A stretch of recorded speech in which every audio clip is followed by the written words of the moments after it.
Empezamos la vez pasada porque no podía pasar por alto el hecho de que el libro de Ageo nos trae exhortaciones sumamente importantes.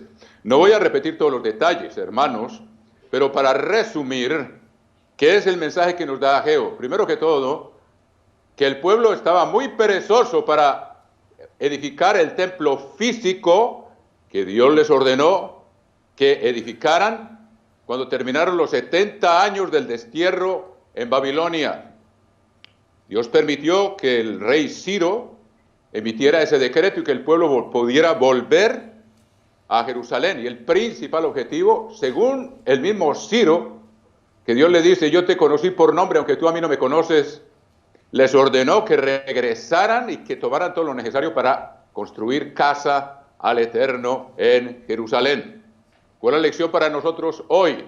Que el pueblo se volvió perezoso porque hubo mucha oposición y todos tenemos oposiciones, todos tenemos pruebas. La lección para nosotros hoy es que tenemos que ser muy diligentes porque ese libro de Ageo nos conecta, nos da, y no les voy a dar todas las pruebas ahora porque entonces repetiríamos el mismo estudio, pero hay una prueba eficiente y clara de que ese templo físico era figura del templo espiritual que Dios está edificando ahora, del cual nosotros somos piedras vivas, tal como lo describe el apóstol Pedro. O sea, hermanos, que la lección entonces de ese libro es que no podemos ser perezosos, sino diligentes en la construcción de ese templo, en permitir que Dios se valga de nosotros para ponernos donde Él nos quiere poner en ese templo y que desempeñemos la función para la cual Él nos ha llamado, para ser esas piedras vivas. Les dije dos principios fundamentales para que prosperemos en ese objetivo que Dios está haciendo. Primero que todo, nos ha dado la inmensa bendición de ser miembros de la Iglesia del Dios viviente, que predica el Evangelio con poder en el mundo entero y que ha bendecido la obra hispana en forma extraordinaria en la difusión del verdadero Evangelio. ¿Por qué razón es importante eso? Recuerden la palabra del Eterno en el libro de Isaías. Vayamos allá por un momento, por favor, para que ustedes vean la importancia de aquello por lo cual hemos sido llamados a ser parte de esta obra. Vayan, por favor, hermanos, vayamos al capítulo 55 del libro de Isaías. Isaías 55, versículo 10. Dice así: porque como desciende de los cielos la lluvia y la nieve, y no vuelve allá, sino que riega la tierra, y la hace germinar y producir, y da semilla al que siembra, y pan al que come. Toda una operación, hermanos, magnífica. Y Dios envía la lluvia temprana y la lluvia tardía. La lluvia temprana que hace germinar la semilla, y la lluvia tardía antes de la cosecha que la hace madurar. Y eso hicimos un sermón hace años que espero que ustedes escuchen, hermanos, porque no son palabras mías, son lecciones que vienen de la palabra de Dios. Y dice, versículo 11, así será mi palabra que sale de mi boca. Ahora, sale de la boca de Dios porque nosotros predicamos lo que está escrito aquí. Y siempre decimos, verifiquen en sus Biblias si estamos diciendo lo que está escrito o no. A mí no me crean, créanle a la Biblia. Repetía el señor Armstrong continuamente. Entonces esa palabra que sale de la boca de Dios, Él usa instrumentos que son su iglesia, la iglesia del Dios viviente, columna y baluarte de la verdad, aunque hay muchos hermanos nuestros en otros lugares, que ya llegará el tiempo y estaremos todos juntos cuando suene la séptima trompeta y los que hayan sido purificados, o hayamos sido, los que hayamos sido purificados y transformados, resucitaremos al sonido de la séptima trompeta, hermanos. En un abrir y cerrar de ojos seremos transformados de cuerpo físico en cuerpo glorioso espiritual, o los que hayan muerto resucitarán con cuerpos gloriosos. Así que dice, así será mi palabra que sale de mi boca, no volverá a mí vacía. Nosotros predicamos y son como ustedes recuerdan la parábola del sembrador. El sembrador salió a sembrar y tiró la semilla. ¿Cuántas de esas semillas germinaron? La primera cayó junto al camino. ¿Quiénes son? Los que no entienden, que son la inmensa mayoría, porque Dios no le ha abierto la mente a todo el mundo. A la inmensa mayoría de la gente Dios les ha cerrado el entendimiento, y el mismo Cristo lo dijo, que les hablaba en parábolas para que no entendieran, ni se convirtieran, ni él los sanara. Eso suena verdaderamente asombroso a los oídos de quien no entienda el plan de Dios. Entonces, la mayoría de esa semilla no se comprende, sin embargo, sale por millones. Llega a millones de personas, ya ha llegado a más de 30 millones, 33 millones ya. Ya pasamos la cifra de 33 millones de personas que han visto los programas de El Mundo de Mañana, hermanos. Es una bendición enorme. Ahora, esa semilla se riega, una cae junto al camino, son los que me entienden, la inmensa mayoría. La otra cae sobre terreno pedregoso y mucha gente llama entusiasmadísima. Oh, yo estoy de acuerdo con todo lo que ustedes digan, pero se dan cuenta de que hay que guardar el sábado. Se dan cuenta que hay que guardar las fiestas y esa es la prueba. El sábado se llama el mandamiento prueba y hasta ahí llegan, porque ya no tienen la fe necesaria para arriesgar el trabajo, arriesgar las amistades, arriesgar aún la aprobación de su propia familia, etcétera, etcétera. La tercera semilla cae entre espinos y abrojos, que es el amor, el engaño de las riquezas, el amor a la gloria de este mundo, a tener y tener y tener, y no tener tiempo para Dios y ponerlo como primero en lugar de las riquezas, porque el que ama el dinero es avaro y la avaricia es idolatría, o sea que no se arrepiente. Y por último cae en tierra buena y da uno 30, otro 60 y otro 100. Dios quiera que nosotros seamos de los que más producen, hermanos, si hacemos las cosas. Entonces, ¿qué ocurre? Para Dios llevar a cabo ese trabajo necesita que haya una iglesia que obedezca y predique su palabra al mundo, y Dios sabrá a quién Él llama. Y cuando Dios los llama, entonces dice, haced discípulos. A la iglesia le corresponde informarlos, darles instrucción, invitarlos eventualmente, cuando ya están viviendo en este camino de vida, a la congregación, y van creciendo, y son bautizados, y reciben el Espíritu Santo, y se convierten en piedras vivas del templo de Dios. Si no hay esa obra, ¿cómo van a venir las personas? Dios lo estableció así. Y puso a la iglesia y le dio la obligación de predicar. Por eso lo estamos haciendo y gracias a Dios que nos ha dado líderes, como fue el señor Armstrong, luego como fue el doctor Meredith, que tenían ese celo intenso por predicar el evangelio, esa pasión por obedecer ese mandamiento de Dios y de predicar el evangelio al mundo entero. Y es lo que estamos procurando hacer. ¿De cuántos países tenemos respuestas? Más de 230 países han respondido al programa en español, hermanos. No podemos jactarnos, toda la gloria es de Dios y aún nos queda mucho trabajo por hacer. O sea que esa parte nos corresponde a nosotros. ¿Cómo? Si no estamos en la posición que nos ha dado de predicar, como dice el apóstol Pablo, ¿y cómo van a predicar si no son enviados? O sea, tiene que haber una autoridad superior que nos ha ordenado ir y predicar. Nosotros por nuestra propia cuenta no lo debemos de hacer. Y eso es lo que la iglesia entiende muy bien y en el mundo llamado cristiano no lo entienden. Esta mañana vinieron dos personas muy dignas, muy amorosas, las queremos, las respetamos, pero vinieron a predicar otro evangelio. Y para no hacerles sentir mal, no les abrimos la puerta. Pobrecita. La verdad que yo digo, yo podía estar en peores condiciones. La verdad, si no fuera por la misericordia de Dios. Uno no puede despreciar a esa gente, hermanos.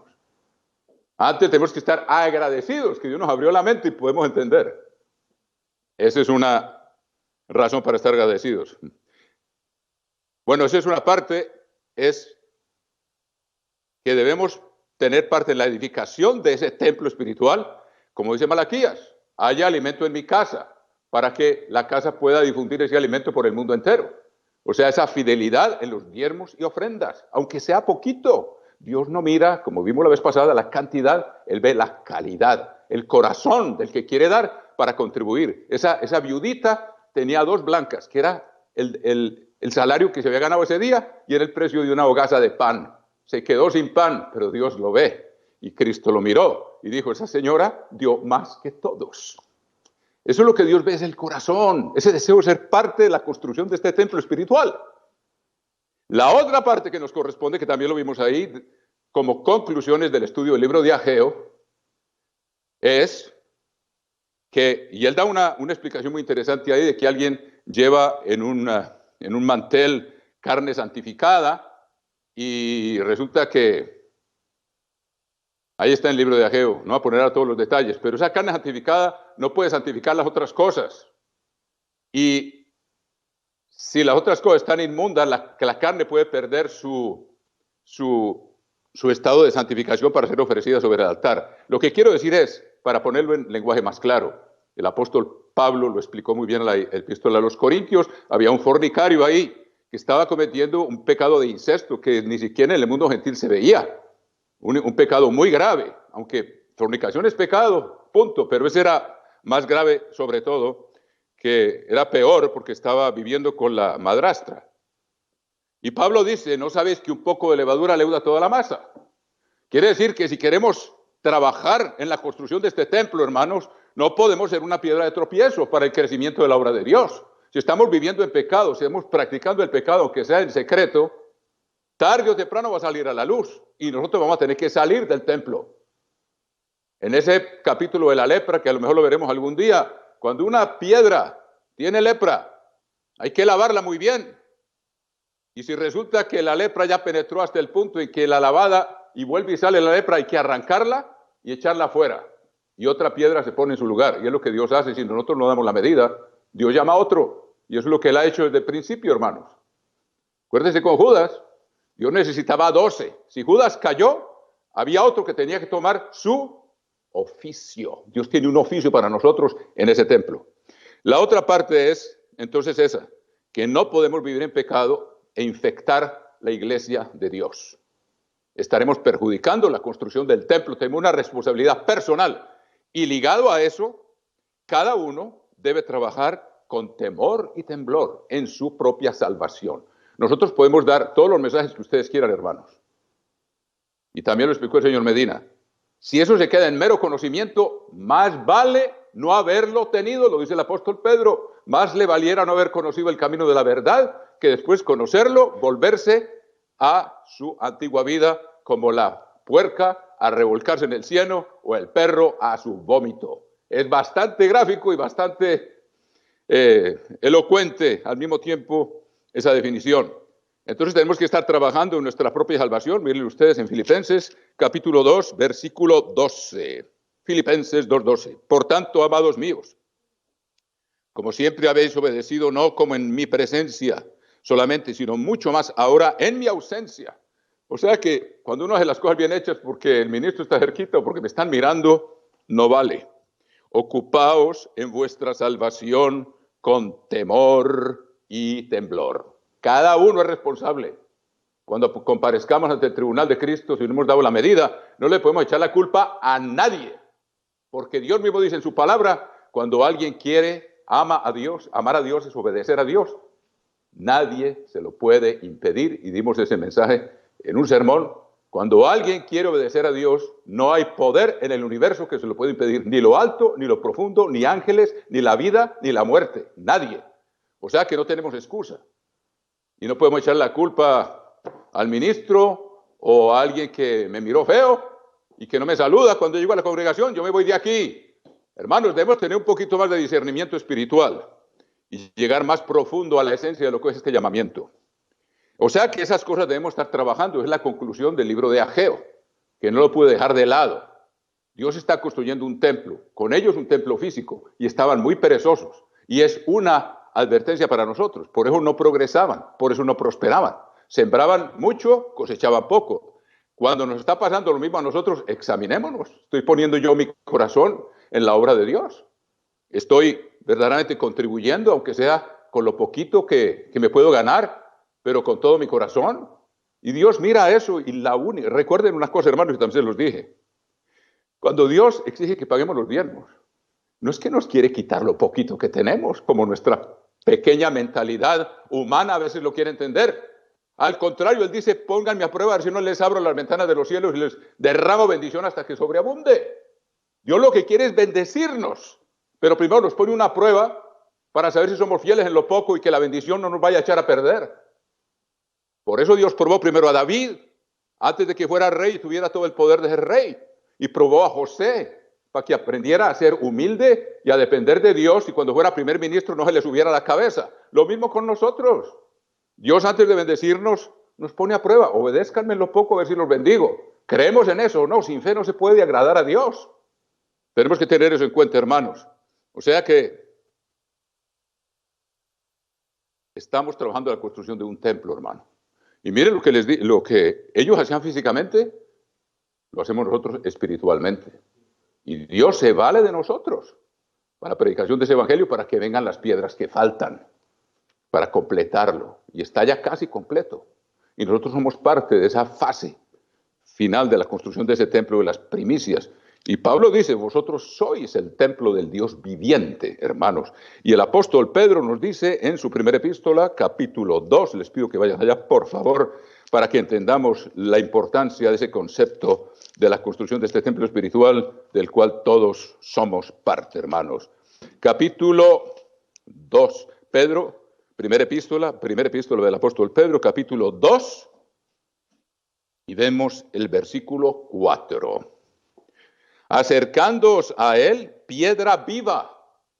Él es piedra viva y es la piedra angular, de la cual depende todo el edificio. Ahí se apoya, ahí se concentra todo el edificio. Cuando hablamos de un edificio es la piedra angular. Cuando hablamos del cuerpo, que son ambas analogías de lo que es la iglesia de Dios, él es la cabeza, porque ahí apunta todo, y ahí salen las órdenes para todo, y ahí se coordina todo. En ese sistema nervioso, el sistema que Dios construyó maravillosamente y donde está el espíritu en el hombre, que imparte el poder del intelecto al cerebro humano. Entonces, él es la piedra angular, y dice aquí, 1 Pedro 2:4, acercándonos a él, piedra viva, desechada ciertamente por los hombres, mas para Dios escogida y preciosa, vosotros también como piedras vivas. Somos de la misma especie de Jesucristo, engendrados por el mismo Padre, con el mismo espíritu con que él engendró a su Hijo Jesucristo en el seno de María. Con ese mismo espíritu nos ha engendrado a nosotros, los que tenemos la bendición de estar bautizados, y los que no están, Dios los está preparando, el espíritu está con ustedes, pues si no, no estuvieran aquí, ni estuvieran escuchando este mensaje. Y eso fue lo que se dejaron quitar algunos, que no entienden el plan de Dios. Vosotros también como piedras vivas, sed edificados como casa espiritual y sacerdocio santo. Oigan esto, el sacerdocio de Melquisedec, que son reyes y sacerdotes. Melquisedec era rey de Salem y sacerdote del Dios Altísimo. Y eso lo vamos a ver en el libro de Zacarías, en el capítulo 3, donde habla de Josué, el sumo sacerdote. Lo vamos a ver ahora en el libro de Zacarías, si alcanzamos a llegar allá. Para ofrecer sacrificios espirituales aceptables a Dios por medio de Jesucristo. Si descuidamos la oración, no estamos cumpliendo con esto. Antes, Aarón físicamente tenía que ofrecer el sacrificio de la mañana y tenía que ofrecer el sacrificio de la tarde. Y tenía que quemar el incienso y tenía que encender las lámparas y ponerles aceite todos los días. Si nosotros no estamos haciendo eso espiritualmente, y yo se lo he explicado muchas veces, hermanos, y el mayor responsable soy yo de ponerlo por obra, entonces no estamos cumpliendo con nuestro sacerdocio espiritual, hermanos, y no nos estamos transformando en piedras vivas como Dios quiere y a la velocidad que Dios quiere, porque el tiempo es corto, hermanos, y esta peste y las nubes de langostas en el África son anuncios de algo peor que todavía viene, mis queridos hermanos. Por lo cual también contiene la Escritura, aquí pongo en Sion la principal piedra del ángulo escogida y preciosa, Jesucristo, hermanos. Nosotros somos piedras vivas.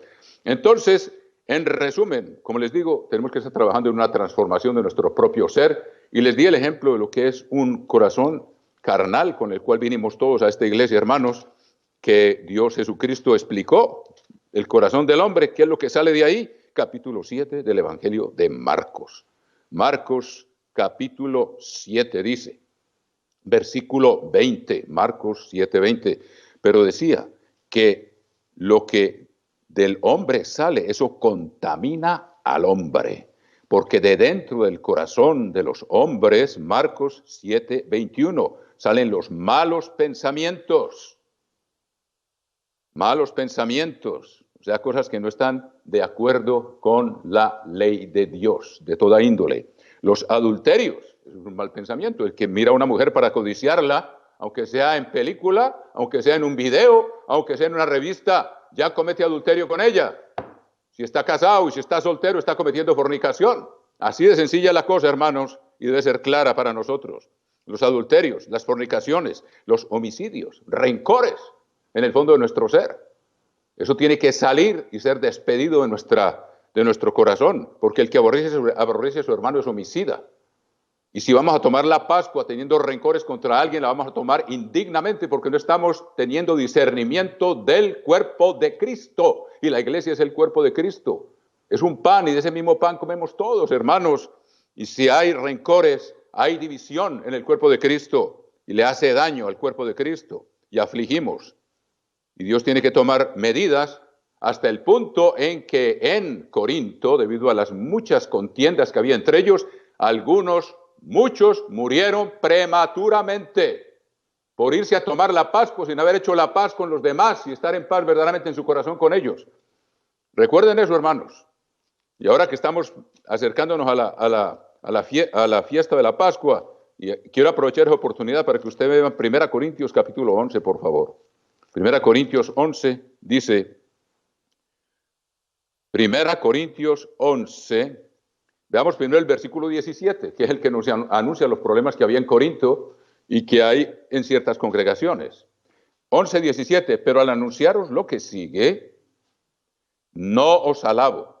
1 Corintios 11, 17, les pido que tomen bien nota de esto, por favor. De esto puede depender la vida de ustedes, que no muramos prematuramente, porque no os congregáis para lo mejor, sino para lo peor. Pues en primer lugar, cuando os reunís como iglesia, oigo que hay entre vosotros divisiones, y en parte lo creo, porque es preciso que entre vosotros haya disensiones para que se hagan manifiestos entre vosotros los que son aprobados, los que son piedras vivas, y los que son causando divisiones son piedras que se están muriendo, y que si no se arrepienten van a ser sacados de ahí. Dios se encargará de sacarlos, hermanos. Entonces, miren lo que dice en el versículo 27, 1 Corintios 11, 27. De manera que cualquiera que comiere este pan o bebiere esta copa del Señor indignamente será culpado del cuerpo y de la sangre del Señor. ¿Por qué dice indignamente? Miren el capítulo 10, versículo 15. Perdone que lo lleve de aquí para allá, pero esto es urgente que lo tengamos. No estoy solamente hablándoles a ustedes, estoy predicando para mí mismo, hermanos. Mayor obligación tenemos. Como a sensatos os hablo, 10:15, juzgad por vosotros lo que digo. La copa de bendición que bendecimos no es la comunión de la sangre de Cristo. O sea, todos unidos participamos de esa sangre porque hemos perdonado los pecados. Hemos perdonado las ofensas, a los que nos han ofendido, y Dios nos ha perdonado a nosotros. Hemos pedido perdón a los que hemos ofendido para poder presentarnos ahí como una ofrenda viva, como lo dice Él. Entonces estamos en paz unos con otros, podemos estar en paz con Dios. De resto, no nos engañemos. Es tomar la Pascua indignamente porque no es discernir el cuerpo de Cristo. Que el cuerpo de Cristo es ese pan, que en verdad fue el cuerpo de él que fue partido, pues el cuerpo de Cristo es la iglesia también, hermanos queridos. Tenemos que discernir ambas cosas. Y dice, la copa de bendición que bendecimos no es la comunión de la sangre de Cristo. El pan que partimos no es la comunión del cuerpo de Cristo. Siendo uno solo el pan, nosotros con ser muchos somos un cuerpo, pues todos participamos de aquel mismo pan. O sea que el que tiene en su corazón pensamientos de rencor y son homicidas, son pensamientos de homicida. Y volvamos al capítulo 11, versículo 27, para que quede claro esto, de manera que cualquiera que comiera este pan o bebiera esta copa del Señor, indignamente será culpado del cuerpo y de la sangre del Señor. Por tanto, pruébese cada uno a sí mismo y coma así del pan y beba de la copa. Examinémonos a ver, ¿estoy yo peleado con alguien? ¿O alguien está peleado conmigo y es culpa mía? ¿O si es culpa de ellos, yo los he perdonado? Ahí no hay excusa de ninguna manera, ni de un lado ni del otro. Porque el que come y bebe indignamente sin discernir el cuerpo del Señor, o sea, tengo rencor contra fulano y como de ese pan, no estoy discerniendo. Dice que todos somos uno, de un mismo pan, o sea que hay una división que yo estoy estableciendo. Juicio come y bebe para sí, por lo cual hay muchos enfermos y debilitados entre vosotros y muchos duermen. Nos puede costar la vida tomar indignamente la Pascua, y esa es una forma, hermanos, porque somos parte de un templo en que todos debemos ser piedras vivas, armoniosas, conectadas con esa piedra angular que es Cristo. Si pues nos examinásemos a nosotros mismos, no seríamos juzgados, mas siendo juzgados somos castigados por el Señor para que no seamos condenados con el mundo. A lo mejor hay gente que se ha enfermado y prematuramente, a lo mejor se arrepiente pero aún así Dios permite que se mueran para que aprendamos, hermanos, que esto no es un juego. Este es un asunto sumamente serio, la construcción del templo del Dios vivo. Bueno, son las conclusiones del libro de Ageo. Ahora, con el libro de Zacarías lo que vimos, y no voy a ir a todos los versículos que estudiamos, lo que estudiamos con el libro de Zacarías es que Dios les dice, mire, yo les advertí, ustedes no me hicieron caso, y a Babilonia fueron a dar todos, casi todos, fueron a dar a Babilonia, lo que les anuncié se cumplió. Ahora están de regreso, hagan lo que yo les digo, obedézcanme, trabajen en la construcción de ese templo, y lo mismo nos dice a nosotros, ¿de dónde nos sacó mi Dios? Nos sacó de Babilonia, nos sacó de Egipto, nos sacó de la gran ramera y de sus hijas, y nos sacó del pecado que significa Egipto, y Dios quiere que estemos trabajando en una transformación de nuestro ser y que no salgan de nuestro corazón malos pensamientos, adulterios, homicidios, fornicaciones, todo aquello, y nos convirtamos en fuentes de bendición. Que fluya en nuestro ser, como dijo Jesucristo, el que en mí cree, de su interior correrán ríos de agua viva, que son los frutos del Espíritu, y que son una bendición para todos los que nos rodean. Ese tipo de transformación quiere Dios, de manera que el templo esté perfectamente unido, y esas piedras cada uno en su lugar, bien puestas como las piedras del templo de Salomón, que no tuvieron que dar un solo martillazo porque todas estaban cortadas de antemano y encajaban perfectamente donde tenían que encajar. Si ustedes recuerdan lo que fue la construcción del templo. Y luego Zacarías nos da una perspectiva que es muy interesante para nosotros. Habla de los 4 jinetes del Apocalipsis, yo les expliqué, aquí parecen un poco distintos, porque por eso no aparece el caballo amarillo, por ejemplo, en el capítulo 1, versículo 8, yo no voy a explicar todo lo demás porque ya lo explicamos, y si ustedes quieren estar al corriente, eso va a ser subido al internet, el estudio, para que ustedes lo escuchen. Este libro es fascinante, hermano, y Dios nos ha permitido entenderlo en gran parte, y estamos tratando de explicarlo y dar las lecciones que Dios nos da aquí. Dice, capítulo 1, versículo 8 de Zacarías, vi de noche y aquí un varón que cabalgaba sobre un caballo alazán. Sabemos que Dios les dio autorización a estos caballos. Como Satanás y sus demonios están restringidos, y Dios aquí le suelta la rienda a estos caballos para que empiecen a hacer destrucción que Dios no les permite en otra forma. Es muy interesante que en el libro de Apocalipsis vemos también en el capítulo 9 del Apocalipsis, con la 5ª trompeta, que Dios le da permiso a Satanás de abrir el pozo del abismo, que no es abajo en el abismo, porque los ángeles que pecaron, Dios los lanzó al Tártaro. ¿Y qué dice Pablo? ¿Dónde están esos ángeles?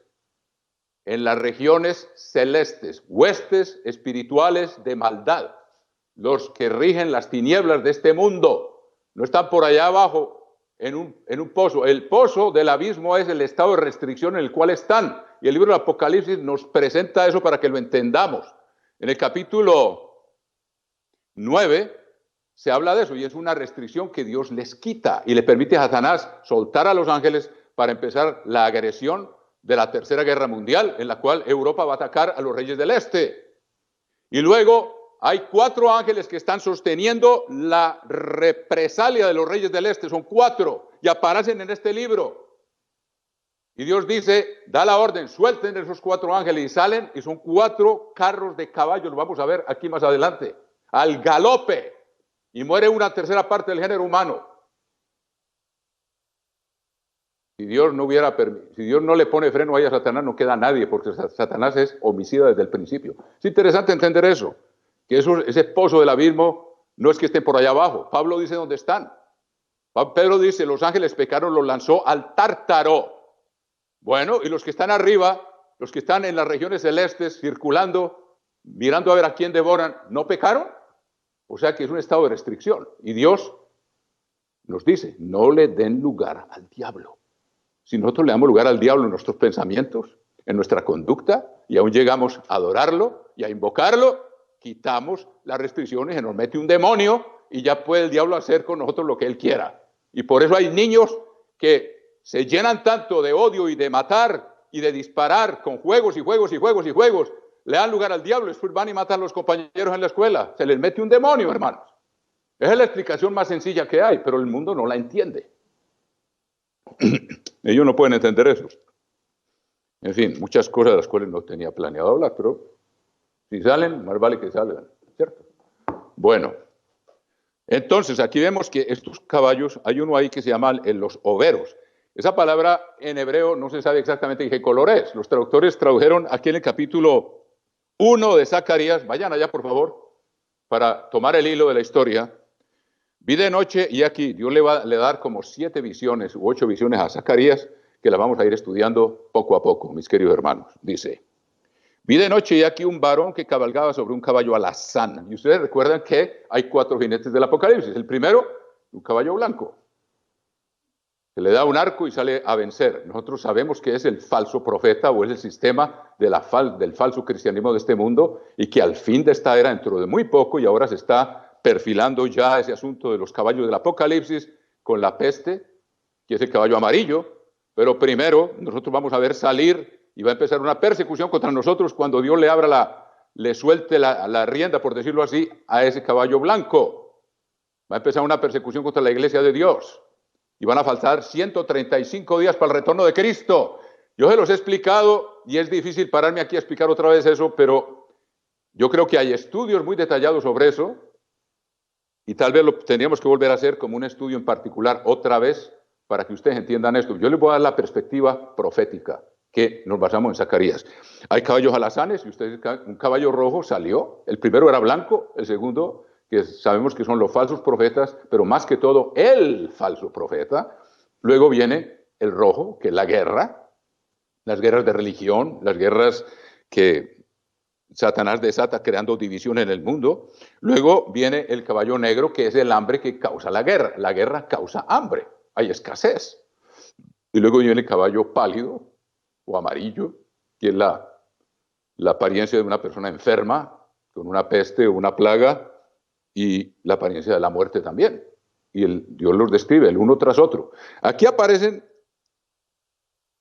3 de esos caballos y pregunta en el versículo 9, ¿qué son estos, Señor mío? Y me dijo el ángel que hablaba conmigo, yo te enseñaré lo que son estos. Versículo 10, y aquí el varón que estaba entre los mirtos respondió y dijo, estos son los que el Eterno ha enviado a recorrer la tierra.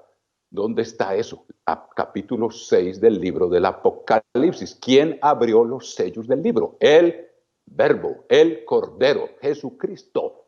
Abrió el primer sello. Nadie más podía abrir eso. Luego él fue el que los mandó. Entonces ahí tenemos una clave para entender de qué está hablando esto. Comparen, busquen Apocalipsis 6 y dice, cuando el Cordero abrió el primer sello, uno de los seres vivientes que está alrededor del trono le dijo, ven y mira, y salió un caballo blanco con un arco. Con el jinete se le dio un arco. ¿Quién lo soltó? Jesucristo. Dios controla a Satanás. Recuerden, cuando Satanás vino a presentarse delante de Dios, en el libro de Job, le dice, nuestro Señor, ¿de dónde vienes? No, de andar y rodear la tierra. Rodear la tierra como león rugiente buscando a quien devorar. Y con él están las huestes espirituales de maldad en las regiones celestes. Ahí es donde están, pues están restringidos. Están restringidos hasta que alguien les da lugar y ellos actúan. Cuando alguien los invoca o alguien no tiene control de sí mismo o cuando pierde el control de sí mismo tomando drogas, muchas veces una persona se le baja la defensa natural que el ser humano tiene y se le mete un demonio. Y eso ocurre mucho con las drogas y con la pornografía y con el rock and roll. Si juntan las 4, las 3, es casi puerta abierta de par en par para que los demonios se metan ahí. Entonces dice, es muy interesante que son los que el Eterno ha enviado a recorrer la tierra. El primer sello salió el blanco. ¿Quién abrió el segundo sello? El Cordero, Jesucristo. Él fue el que lo soltó y se fue a hacer guerra. Y luego abrió el tercer sello y salió el caballo negro y causó hambre, consecuencia de la guerra. Y abrió el último sello y sale el caballo pálido o amarillo, que es la peste. ¿Entienden? Entonces aquí nos da una clave para saber por qué la Biblia se interpreta a sí misma. De otra manera, no hay más referencias. Fuera de este libro están estos jinetes y están otros en un capítulo aquí más adelante que vamos a ver, que son los 4, ya no aparecen 4 ángeles, sino 4 carros de caballos. Y por los carros de guerra tenían por lo general 2 o 4 caballos. O sea que la devastación va a ser espantosa cuando Dios les quite la restricción. Cuando Satanás acusó a Job, Dios le dijo, ¿no te has fijado en Job, mi siervo? No hay uno como él en la tierra. Y le dice Satanás, sí, claro, pues le tiene una cerca de protección a todo lo que tiene. Quítale la cerca y quítale todo lo que tiene a ver si no te maldice. en tu propia cara. Y Dios le dijo, quítale todo lo que tiene, pero a él no lo toques. El diablo no puede hacer nada que Dios no le permita. Es muy importante tener eso en cuenta.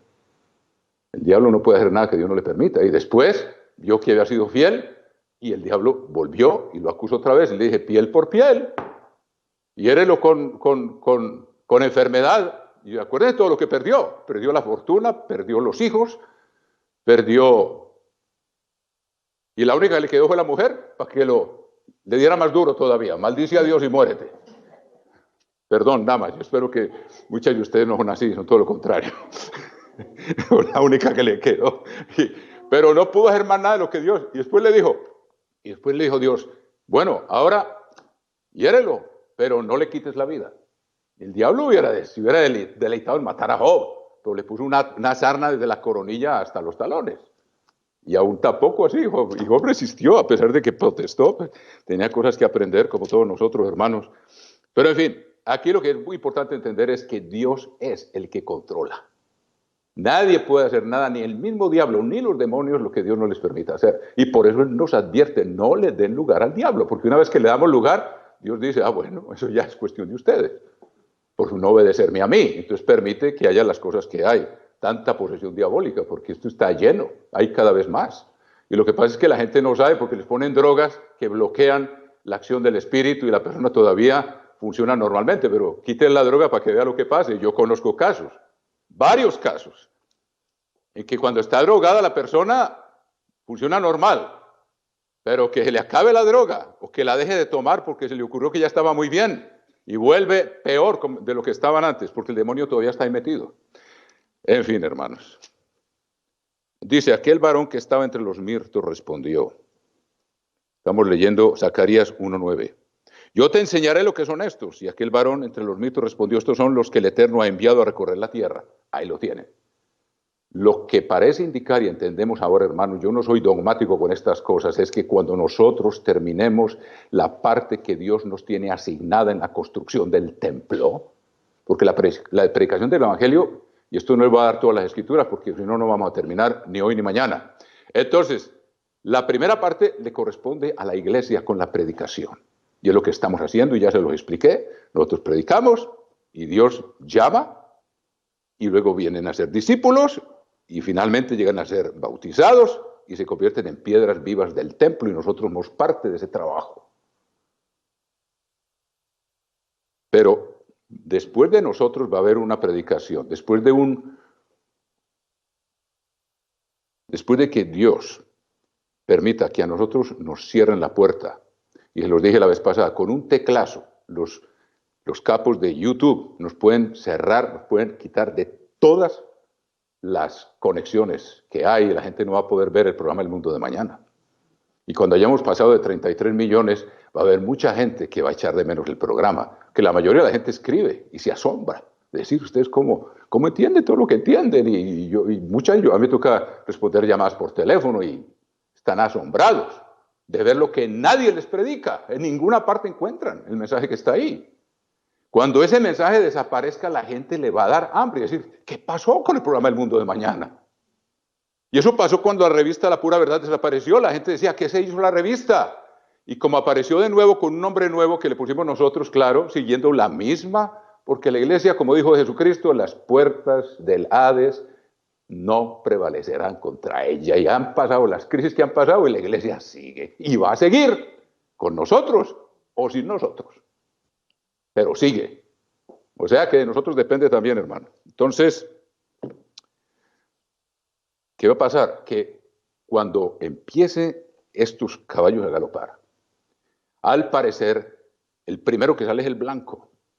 Y el blanco sale a engañar y sale a perseguirnos a nosotros. Pero lo más factible es que los milagros que el Papa, tal vez, seguro es el Papa, que van a hacer caer fuego del cielo a la tierra, y nosotros no somos parte del movimiento ecuménico. Entonces, ¿qué van a decir? ¿Ustedes qué se creen? Eso es de Dios.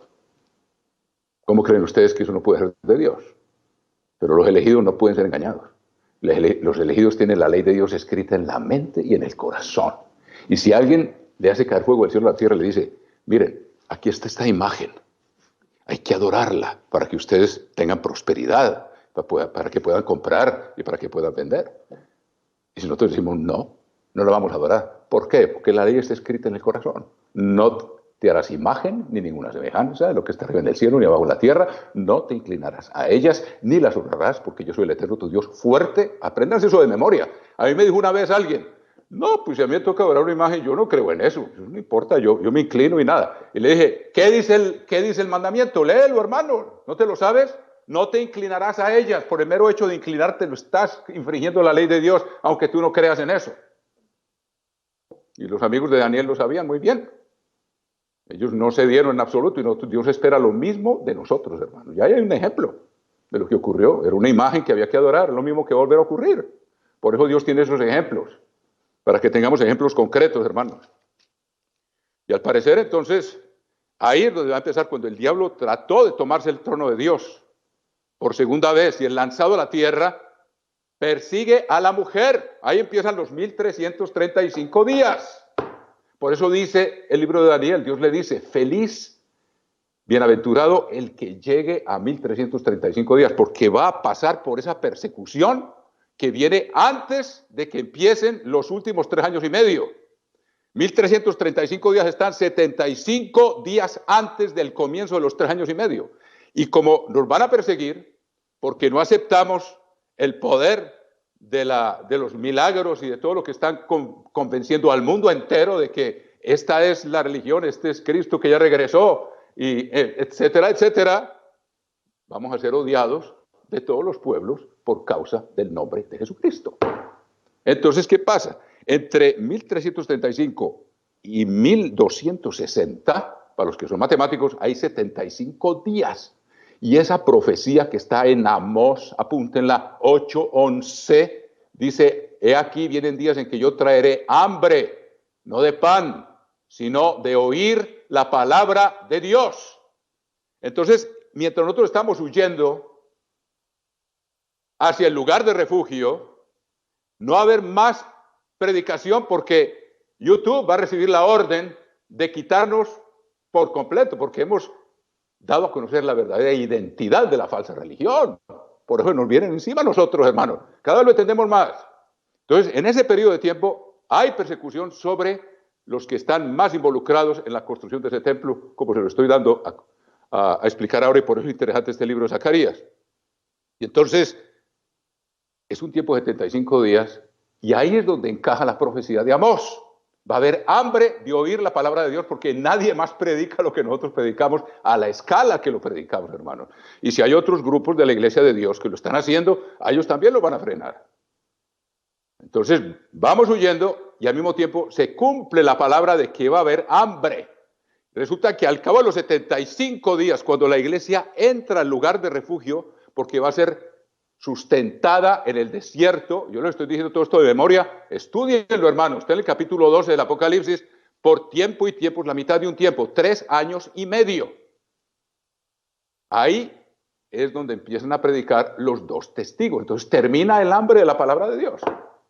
Ahí vemos encajarse la profecía, por eso este libro de Zacarías es tan importante, la construcción del templo, la parte que nos corresponde. Después siguen los 2 testigos en la parte que a ellos les corresponde, y por 3 años y medio van a predicar al mundo entero. Y cuando ellos mueren, Dios suelta un ángel que también está aquí. Se dice que sale un ángel que vuela y predica el verdadero evangelio. Y aquí está simbolizado en este libro con un lienzo que vuela. O sea, un lienzo que todo el mundo ve por lo grande que es. Por eso es tan importante este libro. Y ahí termina la predicación del evangelio. Y entonces ya Jesucristo regresa con nosotros, hermanos. Espero que me entiendan. Le estoy dando a pincelazos el panorama que nos da este libro. Por eso yo pensé, y ya me lo habían pedido varias veces los hermanos, ¿por qué no hacemos un estudio del libro de Zacarías? Resulta que es el libro más difícil de entender en la Biblia, por todas esas imágenes, pero si uno acude a la misma Biblia, Dios va mostrando cómo las cosas se van cumpliendo. Entonces, espero que me entiendan bien esos caballos, porque miren lo que dice aquí. Versículo 11. Ellos hablaron a aquel ángel del Eterno que estaba entre los mirtos y dijeron, hemos recorrido la tierra y aquí que toda la tierra está reposada y quieta. O sea, va a haber un galope de los 4 jinetes del Apocalipsis. ¿Por qué? Por un tiempo de 75 días. Cuando nosotros entramos al lugar de refugio, en esa misma fecha, la bestia se toma a Jerusalén y establece un gobierno mundial desde la ciudad de Jerusalén. Está en el capítulo 11 del libro del Apocalipsis, que dura 42 meses, 3 años y medio. O sea, tenemos la cronología, la profecía cada vez más clara y precisa. Y al mismo tiempo empiezan los 2 testigos. Y al mismo tiempo la iglesia, que fue juzgada digna de escapar por haber trabajado en la construcción del templo, en su propia salvación con temor y temblor, y con su contribución en oraciones y donativos del corazón para que se pudiera llevar a cabo la obra, está en el lugar de refugio, y los que Dios no consideró dignos de escapar, empieza 3 años y medio de gran tribulación, que quiere decir gran persecución. Mientras el resto del mundo, dice aquí, la tierra está reposada y tranquila. ¿Qué pasa? Cuando empieza la gran persecución para la iglesia, no es contra todo el mundo, es contra los miembros de la iglesia que no adoran la bestia, que no se someten al gobierno de la bestia ni al falso profeta, a la predicación del falso profeta. Son aborrecidos del mundo entero. Igual que nosotros durante esos 75 días, si Dios nos considera dignos de escapar. Espero que me entiendan bien, porque esto lo estamos viendo cada vez más claro. ¿Y qué pasa? Los jinetes, al cabo de los 75 días, empieza el reino de la bestia desde Jerusalén, como está escrito en el libro del Apocalipsis capítulo 11. Si voy a todas las escrituras no vamos a avanzar, pero yo se los digo para que ustedes vayan buscando, investiguen, pídanle a Dios que les ayude, nosotros les damos las principales jalones para que vayan entendiendo. Entonces, dice, la tierra está reposada y tranquila. Cuando termine ese galope sobre una cuarta parte de la tierra, va a haber mucha gente, va a morir mucha gente más, porque yo no creo que este coronavirus todavía sea parte de uno de esos jinetes. Es un anuncio de lo que se viene. Porque los otros van a venir así uno tras otro, en un periodo corto, concentrado, sobre una cuarta parte de la tierra, y va a morir la mayor parte,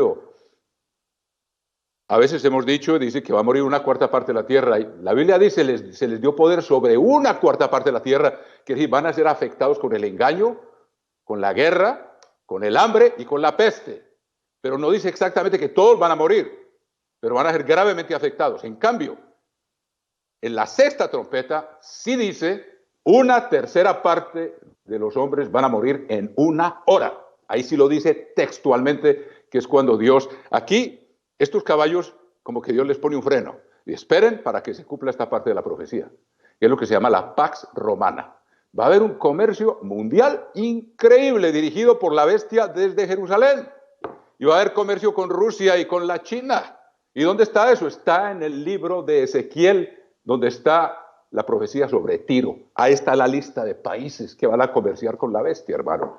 Tenemos cada vez más claridad de lo que va a ocurrir. Por eso estamos estudiando este libro, mis queridos hermanos. Entonces, es una cosa fascinante, pero ¿por qué Dios nos da tanto entendimiento? Para que nos despertemos y no nos durmamos. Sin profecía, el pueblo se desenfrena. Pero el que guarda la ley es bienaventurado. Quiere decir que la profecía nos impele o nos estimula o nos inspira y nos exhorta a guardar la ley de Dios, porque vemos que estas cosas se nos están viniendo encima. Y por eso Dios nos hace esa bondad de revelarnos todo lo que estaba oculto aquí, tan difícil de entender, y vamos viendo que se va aclarando a medida que avanzamos. Entonces dice que la tierra está reposada y quieta. ¿Y qué dice el apóstol Pablo? Cuando todos digan paz y seguridad, vendrá de repente sobre ellos el día del Señor. También sabemos, esa paz y seguridad va a durar 2 años y medio. Porque el día del Señor dura 1 año. Y ese periodo es de 3 años y medio. Después de que la bestia entra a Jerusalén, cuando los 2 testigos empiezan la predicación, son 3 años y medio. Cuando los que están en el refugio, son 3 años y medio.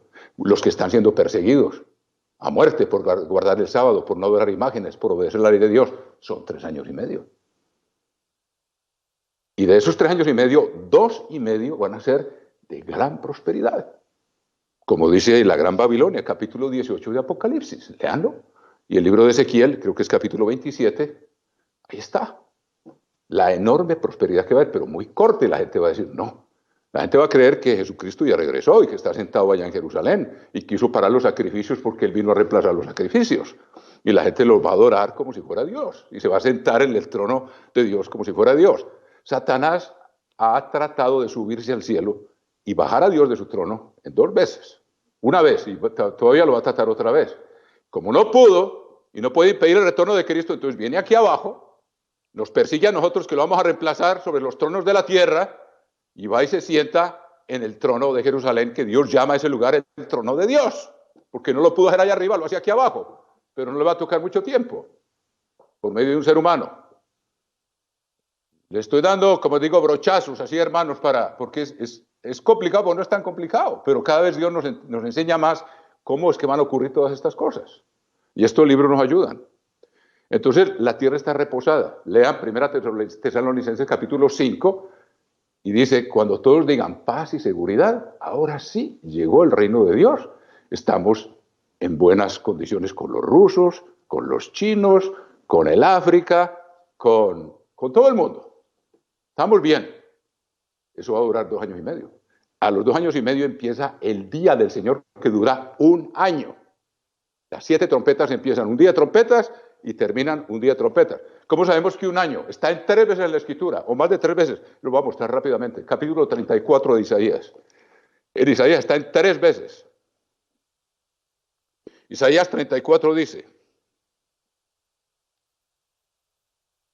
34:7.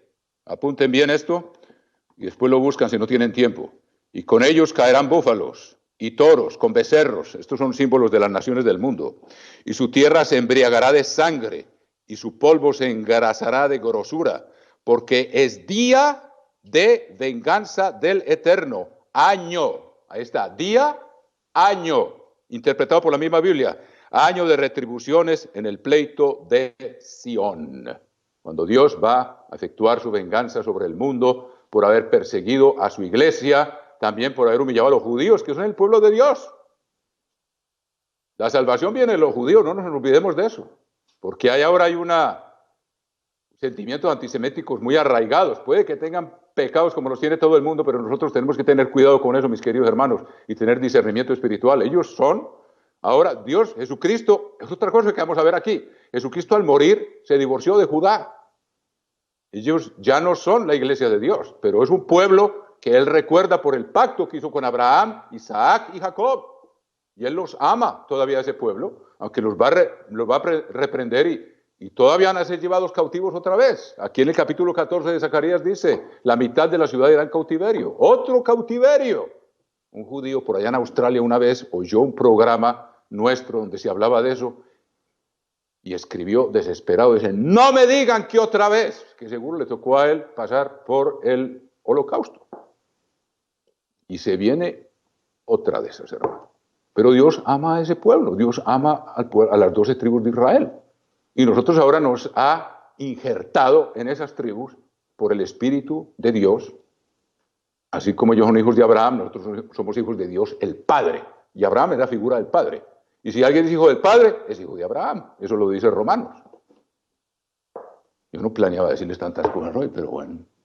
Si Dios nos va diciendo las cosas y ustedes me las asimilan, y esto es bueno que lo vuelvan a escuchar, hermanos. Y dice, porque es día de venganza del Eterno, año de retribuciones en el pleito de Sión. Ahora, busquen Isaías 61, ya lo van a ver otra vez. Cuando Jesucristo llegó a la sinagoga en Nazaret, cuando iniciaba su ministerio, llegó y se sentó y le entregaron el libro de Isaías. Y empezó a leer. 61:1. El Espíritu del Eterno, el Señor, está sobre mí, porque me ungió el Eterno, me ha enviado a predicar buenas nuevas a los abatidos. Lo bonito de esto es que nosotros, después de estas tragedias que se vienen, sabemos que lo que viene después es indescriptible. La gloria, la paz, lo que Dios va a establecer, hermanos. Tenemos que tener los ojos más allá, pero estar listos para lo que viene, para no dejarnos desviar del camino, hermanos. Buenas nuevas a los abatidos, a vendar a los quebrantados de corazón. Eso fue lo que Cristo vino a hacer en su ministerio, a mostrar en pequeño lo que iba a ser a escala mundial, cuando Él regresara con poder y gloria a establecer el reino de Dios, a publicar libertad a los cautivos, sobre todo perdón de pecados, hermanos, y a los presos apertura de cárcel, a proclamar el año de la buena voluntad del Eterno. Y ahí paró y cerró el libro. ¿Por qué? Esto describe la primera venida. Y la siguiente frase describe el año de las 7 trompetas y la segunda venida, 2000 años después. Fíjense ustedes que hay 2000 años de diferencia entre a proclamar la buena voluntad del Eterno. Lean el libro de Lucas y ustedes van a ver que cuando él llegó a ese punto, cerró el libro. Porque eso se estaba cumpliendo en ese momento y se los dijo. Lo que acabo de leer se está cumpliendo ahora. Y dice que los ojos de todos estaban así, fijos, estaban boquiabiertos. Dijo, oye, ¿y este no es el hijo de José? ¿De dónde sale con esta sabiduría? Y todos estaban pendientes de sus labios. Y les pegó una bajoneada tremenda, porque les dijo, a mí, uno va leyendo los evangelios y va entendiendo más la personalidad de Jesucristo y uno cada vez se fascina más con Él. Y estaban todos muy atentos, pero llega y les dice, muchas viudas había en Israel en los días de Elías, pero a ninguna de ellas fue enviado Elías, sino a una viuda de Sarepta de Sidón. Y muchos leprosos había en los días de Naamán el sirio, en los días de Eliseo, y ninguno de ellos fue sanado, sino Naamán el sirio, y se llenaron, cambiaron de la sorpresa que tenían, lo subieron a una colina y lo iban a despeñar, lo iban a matar los de su propio pueblo. Eso está ahí en el libro de Lucas, hermano. Tremendo. Así, él le gustaba hacer shock. Me acuerdo cuando le explicaba yo a mi hijito el Evangelio de Juan, y llegamos al capítulo 6 y dice, si no coméis mi carne y bebéis mi sangre, no tendréis vida en vosotros. El que come mi carne y bebe mi sangre tiene vida eterna, porque mi cuerpo es verdadera comida, y mi carne es verdadera comida, y mi sangre es verdadera.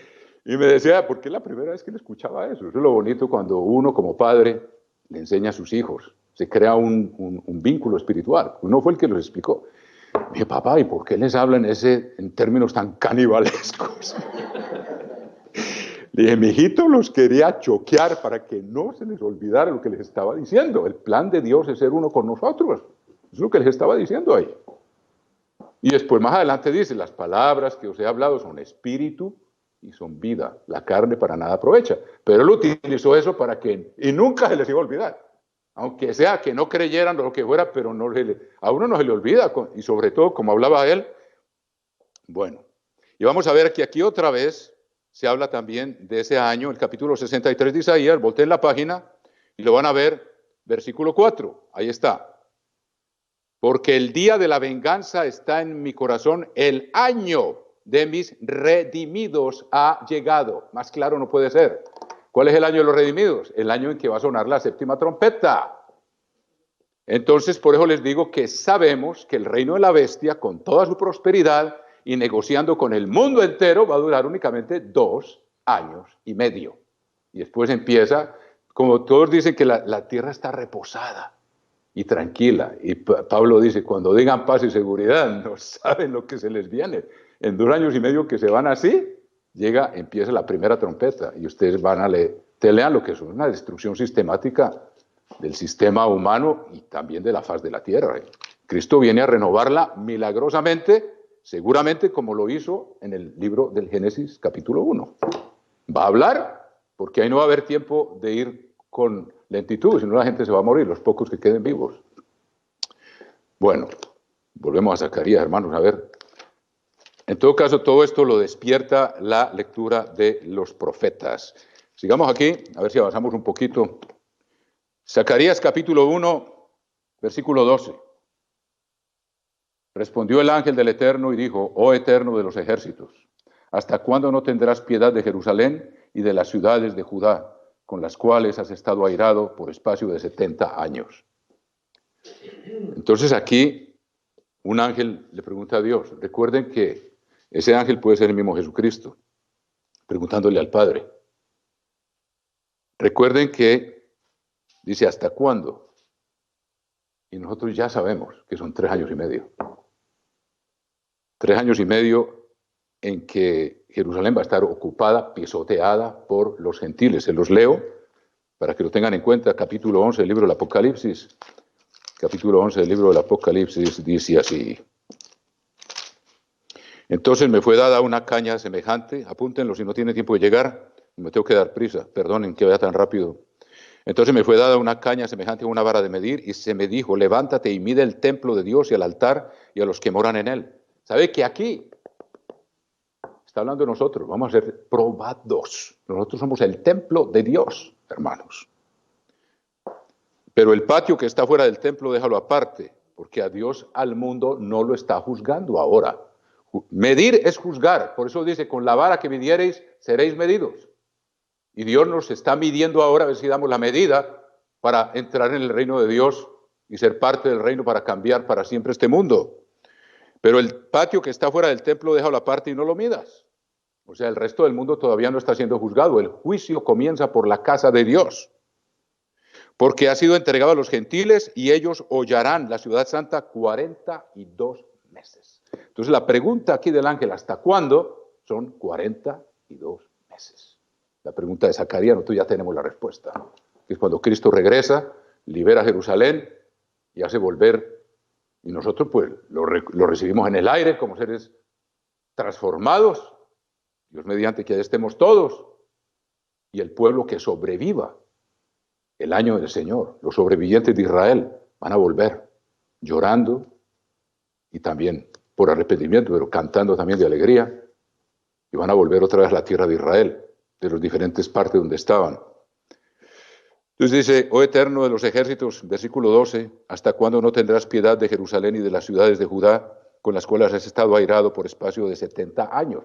Entonces, esta tribulación de 70 años era figura de la tribulación final. Los 70 años fue cuando ellos estuvieron bajo el imperio de Nabucodonosor y fueron llevados a Babilonia hasta que se cumplieron 70 años, porque los 70 años no empiezan del momento en que fueron exiliados, empiezan desde que Nabucodonosor y su padre, Nabopolázar, derrotaron al imperio asirio que dominaba toda esa región en la batalla de Harán en el año 609.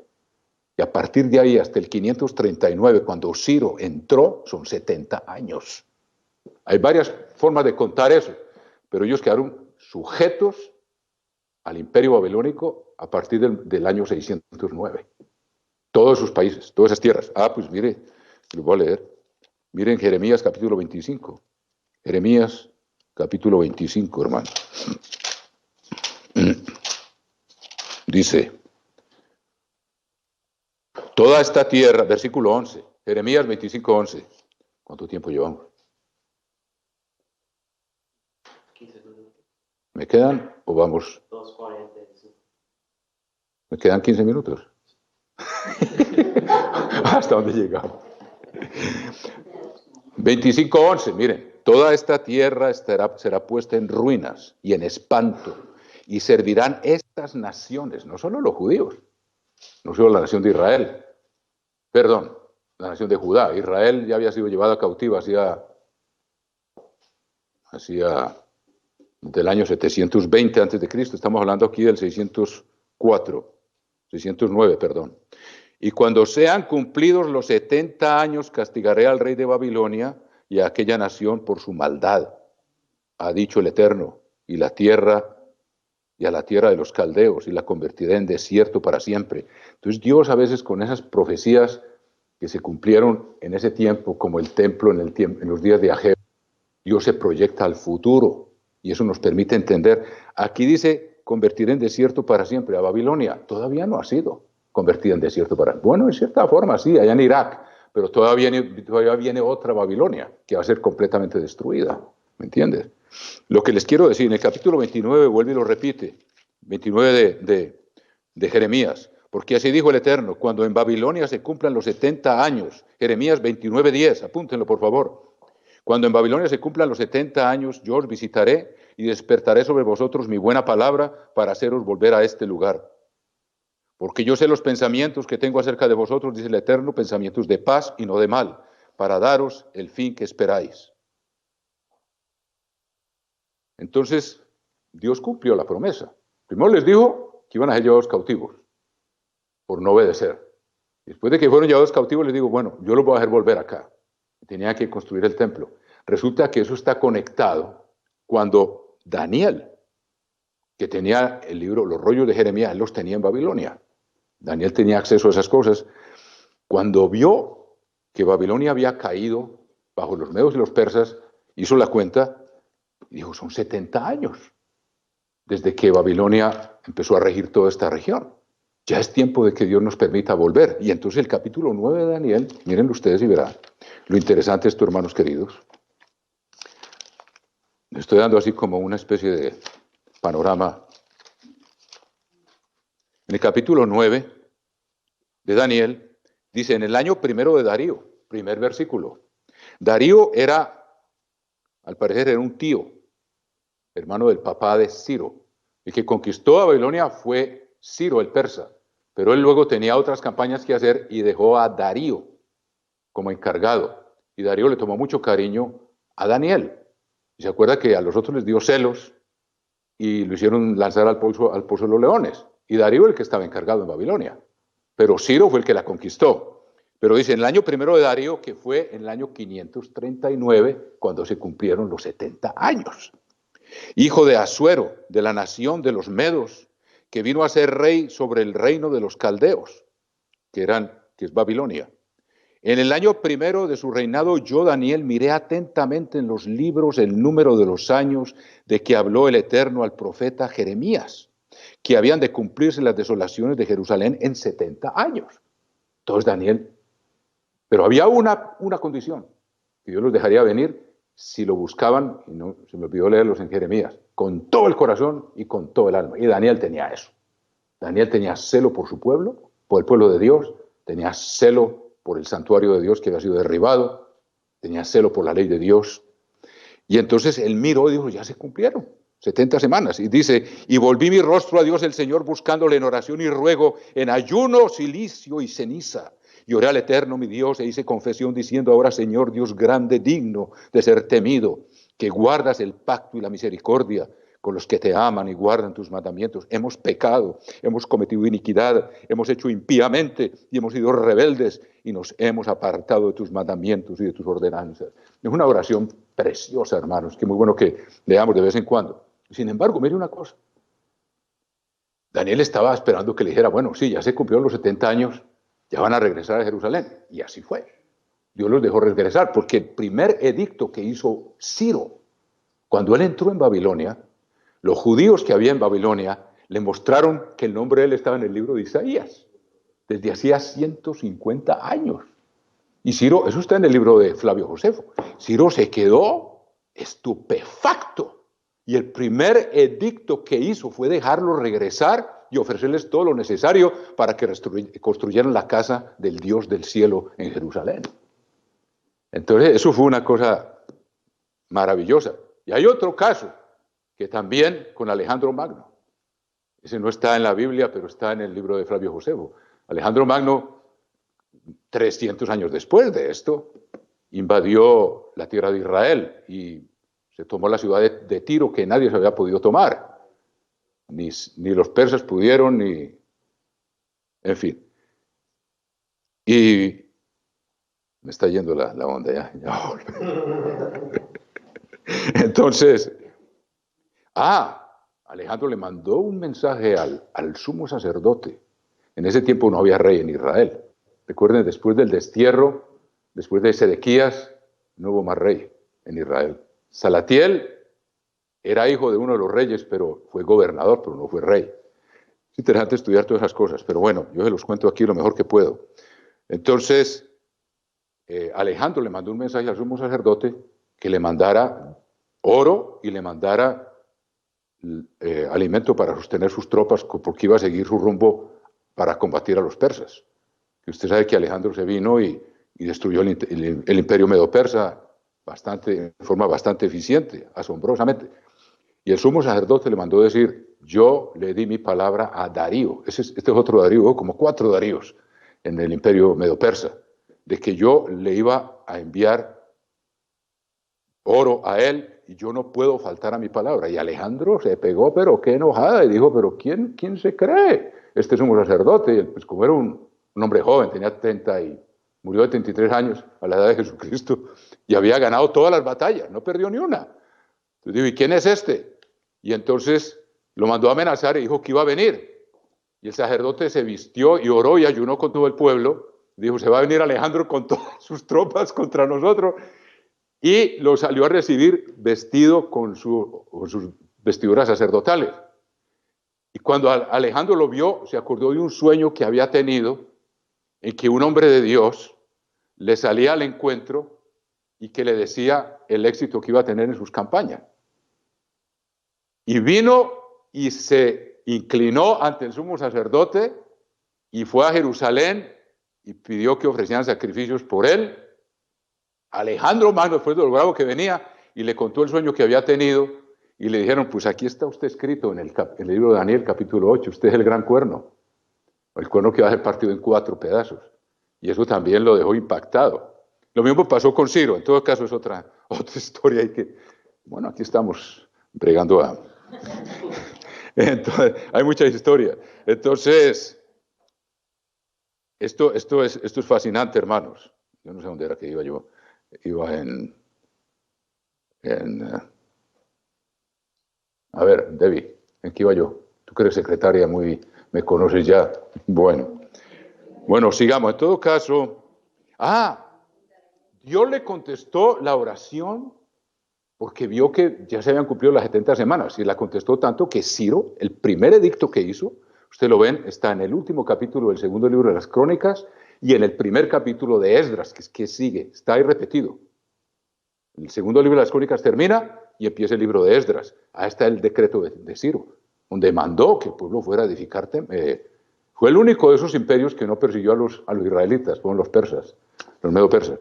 Entonces, pero la respuesta de Dios, además de que sí dio cumplimiento a que a los 70 años los iba a dejar regresar, fue la profecía de las 70 semanas que culmina con el retorno de Cristo. Entonces uno ve que estos profetas todos nos dan una figura y después nos dan una puerta abierta para entender las profecías del tiempo del fin. Como les dije, que el templo en el tiempo de Ageo y de Zacarías es un templo físico, pero Dios nos enseña ahí que es figura del templo que ahora está construyendo con nosotros, que es el verdadero propósito de Dios, tener un cuerpo, tener un templo vivo, de piedras vivas, que es la esposa de Cristo, que vamos a ser uno con Él.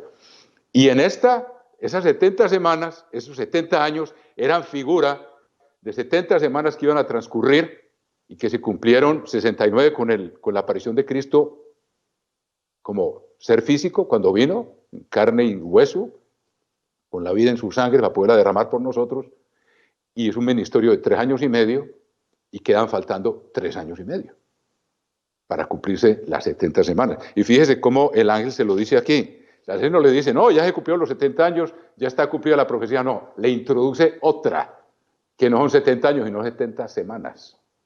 Interesantísimo. Dice, vea, le resumo lo que dice, capítulo 9 del libro de Daniel, dice, capítulo 9, Daniel 9. Así, versículo 20, esto es hermoso.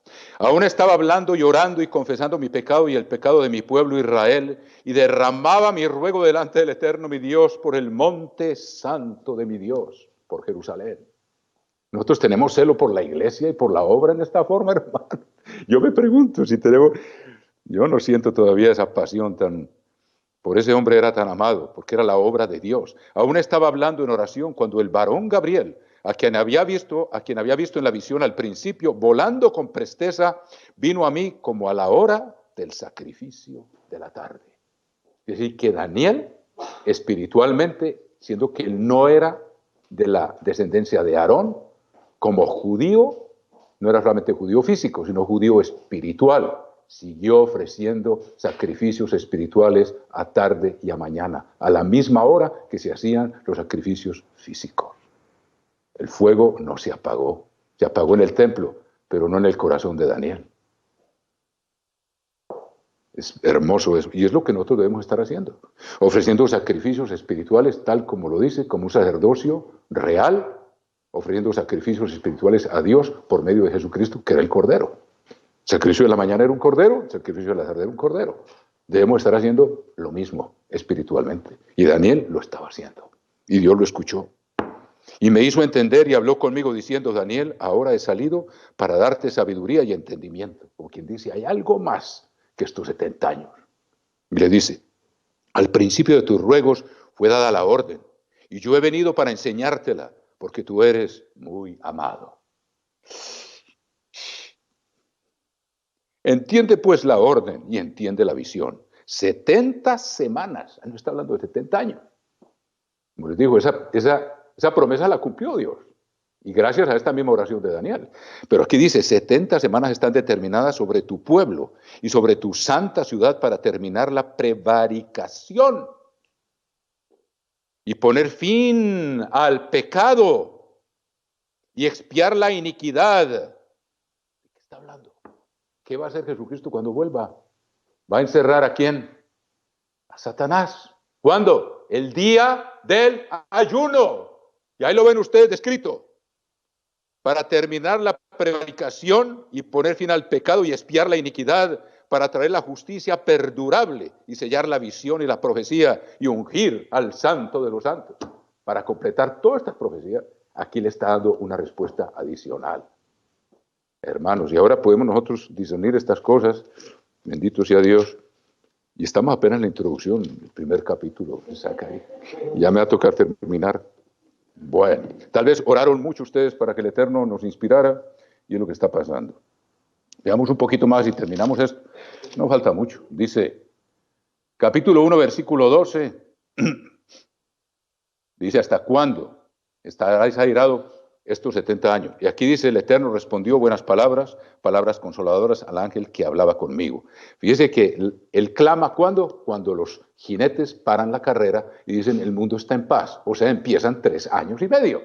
Cuando el ángel hace esta oración, no falta sino 3 años y medio. Y él todavía no sabía, pero nosotros ya sabemos. 42 meses y Jerusalén será liberada por Jesucristo mismo, por el Mesías. Versículo 14, y me dijo el ángel que hablaba conmigo, clama diciendo, así ha dicho el Eterno de los ejércitos, celé con gran celo a Jerusalén y a Sión, y estoy muy airado contra las naciones que están reposadas. O sea, ellos están muy tranquilos, creen que ya tienen el reino de Dios en la tierra, y están infringiendo la ley de Dios, y están matando al pueblo de Dios, están haciendo de las suyas, contra las naciones que están reposadas, porque cuando yo estaba enojado un poco, ellos agravaron el mal. Fíjese, por ejemplo, Isaías 47, 5, 6, como Dios les dio permiso de tomarse su pueblo debido a los pecados del pueblo, pero Dios dice, les di permiso, pero se les fue la mano. Fueron más allá de lo que yo intentaba que ellos hicieran, y por eso está tan airado. Por eso las 7 trompetas se vienen y barren en una forma arrolladora. Vean 47, Isaías 47 dice, versículo 6, 47, 6, me enojé contra mi pueblo y profané mi heredad y los entregué en tu mano. Está hablando de la bestia y de la falsa iglesia. No les tuviste compasión, sobre el anciano agravaste mucho tu yugo y dijiste, para siempre seré señora, y no has pensado en esto, ni te acordaste de tu postrimería. Y sabe que Dios vengará la sangre de todos sus siervos de la mano de esta iglesia, hermano, de esa iglesia. Entonces les fue la mano. Cuando ellos los castigó, Dios los castigó a los pecados y siempre hicieron más de lo que Dios quería que hicieran. Versículo 16, Zacarías 1:16, por tanto, así ha dicho el Eterno, yo me he vuelto a Jerusalén con misericordia, en ella será edificada mi casa. Ahora, ¿de cuál casa está hablando aquí? Nosotros somos la casa y está siendo edificada ahora. Está hablando del templo físico de Ezequiel, que va a ser edificado en Jerusalén y que está descrito del capítulo 40 al capítulo 47 de Ezequiel, usted lo pueden leer. O sea, Dios va a restaurar el culto físico porque no todo Israel va a ser espiritual como nosotros. Mucha gente dice, ¿y que van a matar animales y todo viendo que Cristo ya murió por nosotros? La explicación puede ser muy sencilla. La explicación es muy sencilla. Hasta que una persona no se convierta, tiene que pasar por la escuela de la ley y ver que el pecado causa, sin derramamiento de sangre, no hay perdón de pecados. Y por medio de los sacrificios va a entender lo que fue el sacrificio de Jesucristo. Y la indicación puede ser que una vez que una persona esté convertida y tenga el Espíritu de Dios, ya no tiene que hacer esos sacrificios, ya no son obligatorios. El apóstol Pablo sabía que no eran obligatorios, sin embargo, hizo un voto de nazareo y fue y ofreció sacrificio en Jerusalén, y ahí fue cuando lo detuvieron y fue a parar a Cesarea y después lo mandaron para Roma. Pero él, como era judío, circuncidado, él tenía todo el derecho de entrar si se purificaba físicamente, y nosotros debemos purificarnos espiritualmente. Él podía ir a ofrecer sacrificios en el templo de Jerusalén, después de tener el Espíritu de Dios. Ahí está en el capítulo 20, creo que es, de los Hechos de los Apóstoles, hermano. Bueno. Entonces dice, yo estoy muy airado contra las naciones que están reposadas, porque cuando yo estaba enojado un poco, ellos agravaron el mal. Ya vimos un ejemplo en Isaías, no vamos a ver más. Por tanto, así ha dicho el Eterno, yo me he vuelto a Jerusalén con misericordia, en ella será edificada mi casa. Ustedes ven 7 capítulos enteros dedicados a la descripción de esa casa, donde se van a reiniciar sacrificios durante el milenio en el libro de Ezequiel. El Eterno de los ejércitos y la plomada será tendida sobre Jerusalén. Usted lee en las 7 trompetas y las 7 plagas, Jerusalén va a quedar completamente arrasada. Entonces Dios la va a reconstruir. Por eso dice, la plomada va a ser tendida sobre Jerusalén. Versículo 17. Clama aún diciendo, así dice el Eterno de los ejércitos, aún rebosarán mis ciudades con la abundancia del bien, y aún consolará el Eterno a Sión, y escogerá todavía a Israel. Veamos Jeremías 33:10. Ya casi terminamos. Jeremías 33:10. O sea que Dios está anunciando que las calamidades que le sobrevendrán van a ser cortas. Nosotros sabemos, no van a durar más de 3 años y medio. Capítulo 33 de Ezequiel, versículo 14. He aquí vienen días, dice el Eterno, en que yo confirmaré la buena palabra que he hablado a la casa de Israel y a la casa de Judá. En aquellos días y en aquel tiempo haré brotar a David un renuevo de justicia, Jesucristo mismo. Él es el renuevo, y hará juicio y justicia en la tierra. En aquellos días Judá será salvo, y Jerusalén habitará segura, y se le llamará eterno, justicia nuestra. Jerusalén va a recibir el nombre de Dios, porque ahí va a estar el trono de Jesucristo. El eterno, justicia nuestra. Y ese trono de David, donde Jesucristo se viene a sentar, se llama el trono del Eterno. Aún cuando Salomón se sentó, ya era el trono del Eterno. Se lo leo para que vean, primer libro de las Crónicas, último capítulo, y ahí está, hermanos. Primer libro de las Crónicas, capítulo 33, creo que es. Por eso el diablo codicia ese lugar, porque Dios lo ha declarado trono del Eterno, y ahí es donde se va a sentar, que es lo que ha pretendido hacer allá en el tercer cielo. Aquí, miren. Primer libro de las Crónicas, capítulo 29, versículo 23. Oigan esto y no se les olvide. Dice, y se sentó Salomón por rey en el trono del Eterno, en lugar de David su padre, y fue prosperado y le obedecieron todo Israel. Ahí está. Y vamos a ver. Sí, ya vamos a terminar aquí, hermanos. Dice, clama aún.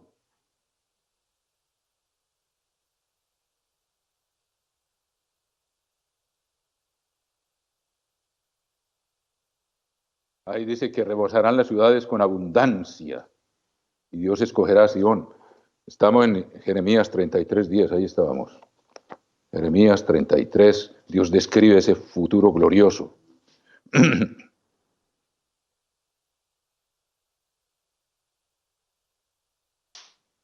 Dice, así, versículo 12, 33:12, así dice el Eterno de los ejércitos.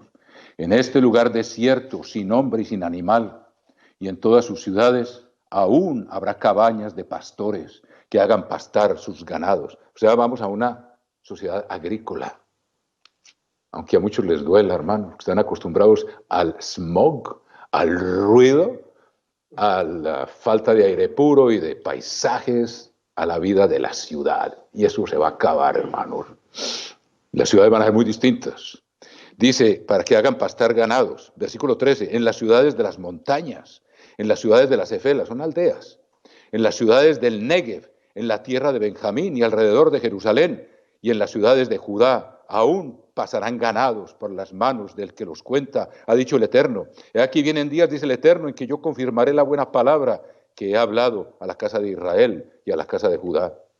Y en el capítulo 3 de Joel, por ejemplo, hay muchas profecías de lo que va a ser esa prosperidad agrícola que Cristo va a traer por el pueblo. Capítulo 3, versículo 16. Joel dice, versículo 18. Joel 3, 18. Sucederá en aquel tiempo que los montes destilarán mosto y los collados fluirán leche, y por todos los arroyos de Judá correrán aguas, y saldrá una fuente de la casa del Eterno y regará el valle de Sittim. ¿Qué tal, hermanos? En fin, y hay muchas más, solo que con eso nos basta por el momento. Jeremías. Visión de los cuernos y de los carpinteros. Esto está rápido. Lo van a ver. Vamos a terminar por lo menos el capítulo 1, hermanos. Los otros dos van a ser un poco más rápidos, pero era que había mucha concentración aquí. Capítulo 1, versículo 18. Después alcé mis ojos, aquí está. Dios nos sigue dando visiones aquí. Alcé mis ojos y miré, y aquí 4 cuernos. Y dije al ángel que hablaba conmigo, ¿qué son estos? Y me respondió, estos son los cuernos que dispersaron a Judá, a Israel y a Jerusalén. ¿Qué es un cuerno en la Biblia? Vayamos al capítulo 7 de Daniel y ahí van a tenerla. Como les digo, mientras dejemos que la Biblia se interprete a sí misma, no va a haber problema. Y dice aquí, capítulo 7, versículo 24 del libro de Daniel. Y los 10 cuernos significan que de aquel reino se levantarán 10 reyes. O sea, los cuernos significan reinos o reyes. Y tras ellos se levantará otro, el cual será diferente de los primeros, y a 3 reyes derribará. No voy a entrar a explicar eso muy en detalle, pero miren, aquí en el capítulo 8, hablando de Alejandro Magno, lo describe como un cuerno. Dice 8:3. Alcé los ojos y miré, y aquí un carnero que estaba delante del río y tenía 2 cuernos. Y aunque los cuernos eran altos, uno era más alto que el otro, y el más alto creció después. Ese era el reino de los medos y los persas.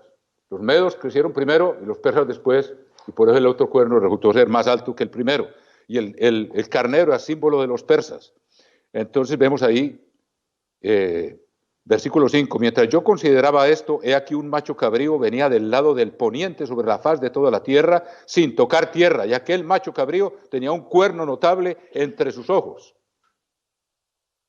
Versículo 8, y el macho cabrío se engrandeció sobremanera, pero estando en su mayor fuerza, aquel gran cuerno, Alejandro Magno, fue quebrado, y en su lugar salieron otros 4 cuernos notables hacia los 4 vientos del cielo. Entonces tenemos claro que un cuerno es un imperio, una potencia que, dice aquí, estos 4 cuernos fueron los que dispersaron a Judá. ¿Quién dispersó a Judá? El imperio babilónico. Nabucodonosor lo llevó cautivos, 70 años, ya lo estamos estudiando. A Israel, ¿quién lo llevó cautivo? Los asirios. Y a Jerusalén, los Seleucidas, cuando vino la apostasía de Antíoco Epífanes, cuando profanaron el templo, cuando hicieron sacrificar cerdo sobre el altar santo de Dios y quemar incienso a una estatua de Júpiter olímpico. Eso fue lo que se celebra ahora como Hanukkah, fue la restauración de eso. Pero fueron dispersados por los asirios, dispersaron a las 10 tribus del norte. Ustedes deben de saber eso. Los judíos, Judá, Benjamín y Leví, estaban juntos en el reino de Judá, fueron dispersados por los de Babilonia, y resulta que los medos y los persas no dispersaron a Israel. Ya vimos que Ciro dio un decreto diciéndoles, váyanse para su tierra y edifíquenle casa a su Dios. Fue un reino distinto. Pero quienes dispersaron a los medos y a los persas fueron Alejandro Magno, acabó con ellos. ¿Y quién? Pero entonces miren, entonces fueron los 4 cuernos. Fueron Asiria, a las 10 tribus del norte, Judá, a las tribus que quedaron en el sur, que fueron Judá, Benjamín y Leví. Y luego los Babilonia los dispersó a ellos. Luego el reino de Alejandro Magno dispersó al imperio medo-persa. Y luego Roma absorbió lo que era de Alejandro Magno. Ahí están los cuatro. Esos son los cuatro cuernos que cumplieron lo que dice aquí. No, ver un poco la historia en la Biblia. Ahí está la interpretación. Y yo dije, y luego dice, y me mostró luego cuatro carpinteros. No se queda viendo. ¿Y esto qué querrá decir? Oye, Zacarías es, cuatro carpinteros quiere decir artífices o artesanos expertos en su oficio. Sobre todo que trabajaban metal. Y Dios describe esos imperios con metal. No, a Siria no lo describe como un metal, pero a Babilonia la describe como oro, al imperio de los medos y los persas como plata, y al imperio greco-macedonio como bronce, y al imperio romano como hierro.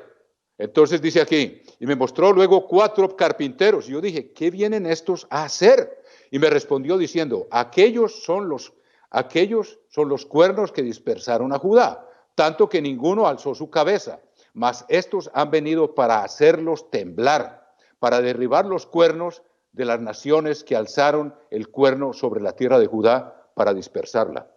Los cuatro carpinteros o artífices son los reinos que se encargaron de destruir a los que habían, y entonces a cada uno le tocó el turno. Repito, espero no complicarlo. Los primeros fueron los asirios que dispersaron las tribus de Israel. ¿Quién destruyó el imperio asirio? Primero fueron los medos, pero los que quedaron dominando el terreno del imperio asirio fueron el imperio babilónico. La última batalla que acabó con el último bastión del imperio asirio fue la batalla de Harán, en que estaban Nabucodonosor y su padre Nabopolázar y destruyeron el poderío del imperio asirio. Entonces tenemos ahí, el primer carpintero fue Babilonia, que destruyó el imperio asirio. El segundo carpintero son los medopersas, que destruyeron el imperio Babilonia. Pero resulta que los medopersas no dispersaron a Judá. Entonces siguen el imperio de Alejandro Magno, que acabó con el imperio de los medos y los persas, y el último que queda de los carpinteros, o de los imperios, perdón, es Roma. ¿Quién lo va a destruir? Jesucristo, a su regreso. La séptima restauración del imperio romano, que se llama la bestia. Jesucristo va a ser el carpintero que lo va a destruir para siempre. Entonces ahí está dándole Dios ánimo al pueblo judío por medio de este libro, y a nosotros también, enseñándonos que Dios va a intervenir y que después de eso nadie se va a volver a levantar, tal vez al cabo de los 1000 años, pero no van a triunfar en su designio de tomarse la ciudad santa. ¿Saben qué? Ahí terminó el capítulo 1. Con esta me despido, mis queridos hermanos, como dicen los queridos mexicanos cuando cantan sus corridos. Que Dios los bendiga a todos. Gracias por su paciencia. Esto hay que volverlo a oír porque son muchas cosas concentradas, y que Dios nos ayude a discernir, y ya nos está ayudando. Que Dios los bendiga a todos, hermanos.